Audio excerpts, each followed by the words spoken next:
Well, a brand new TV ad blaming unions for driving the automakers into the ground.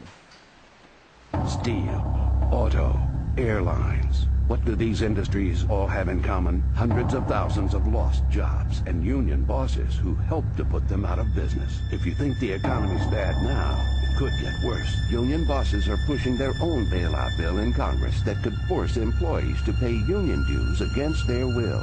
Economists say it will cost jobs and damage the economy. Rick Berman is with the Employee Freedom Action Committee, the group putting out that ad. By the way, we invited the United Auto Workers Union onto the show, and they declined. Rick, I mean, you're making it sound like, you know, they exclusively were the reasons why these businesses fell into you know, the junker. But lousy bosses and managers didn't help, right? Hey, Neil, you know, there's always more than one reason for all sorts of incidents, but what you've got to understand is that in the steel industry, they were burdened with contracts that were unsustainable when foreign competition showed up. The auto industry burdened with contracts that were unsustainable when Japanese cars and German cars started coming into this country.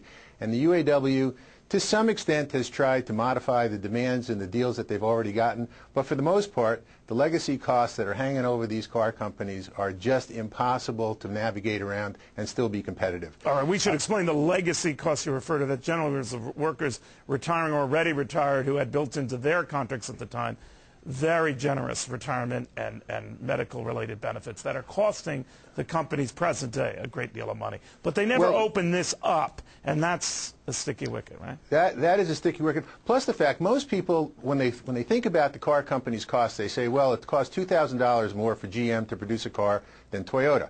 And so that's an easy number to get your head around because of these overhanging pension costs and health care costs that the foreign automakers don't have. But what you also have to understand is that the work rules and the productivity impediments are huge. What I've got for you here, this is the contract that Ford has with the United Auto Workers, and General Motors has the same thing. There's 2,200 pages here of a contract that the companies have to deal with. There's 30 pages, 29, 30 pages on seniority.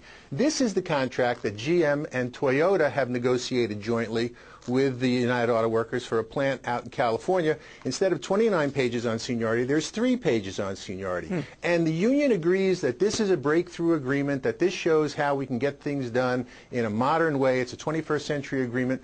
But the problem is that the companies that are dealing with the old contracts still have these cost overhangs that this contract doesn't represent. And that is the difference between these companies going out of business and being productive. All right, but it's also managers who don't turn fast enough or see the benefits of more fuel-efficient cars or to be able to move as quickly as their Japanese or Korean counterparts, huh? Yeah, but you have to understand again that you've got in that big contract I've shown you, you've got the UAW with veto power over which cars are made in which plants for what period of time. Now you tell me of another business that has to deal with a union and the union makes those decisions and can veto whether or not you stop producing a Buick in this plant. Well, do you think, though, Rick, that at times get desperate enough, the unions then look at this and say, well, we got to revisit these contracts because the alternative is no jobs at all?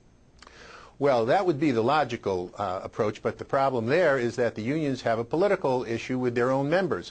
And I'm afraid that they're not going to be able to go to their membership and say, look, deal's off, we've got to go back to a blank piece of paper and start over. The only way that's ever going to happen is if there is this prepackaged Chapter 11 bankruptcy where the union when is everything forced. opens up. But could you show me the one, the contract they have now, the big, thick thing? How many pages? 2,200 pages? There's 2,200 pages here. Yeah. Now, you tell me. I thought that was Hannity's contract here. I didn't know. Because mine, Rick, is written on an index card in pencil. Yeah. It's erasable. And I want you to understand, it doesn't take that many pieces of paper to lay out what are the benefit or the hourly rates of pay. Those are all these side agreements that people have to live with. All right. Rick, thank you, I guess. Weird. All right. When we come back.